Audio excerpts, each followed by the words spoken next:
Hello friends, good afternoon. இன்றைய சமையல் சுட சுட சாதம், எல்லா காயும் போட்டு கதம்ப சாம்பார்.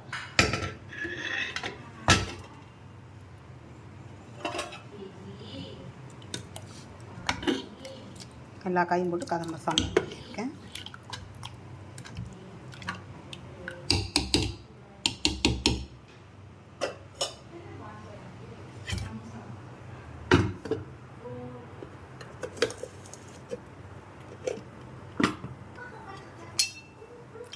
கருப்பு சுண்டல், வெள்ளை சுண்டல் ரெண்டும் சேர்ந்து சுண்டல் பண்ணியிருக்கேன்.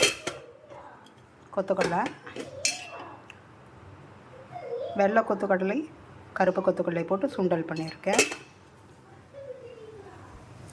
பால் பாயசம், அரிசி வடை. அவ்வளோதான் இன்றைய சமையல். என்னோடய சமையல் பிடிக்கும்னு நினைக்கிறேன். பிடிச்சிருந்தால் மறக்காமல் லைக் பண்ணுங்கள், ஷேர் பண்ணுங்கள், சப்ஸ்கிரைப் பண்ணுங்கள். எனக்கு சப்போர்ட் கொடுங்க. நான் வேறு டிஷ்ஷில் சந்திக்கிறேன். மறக்காமல் சப்ஸ்கிரைப் பண்ணி பாருங்கள்.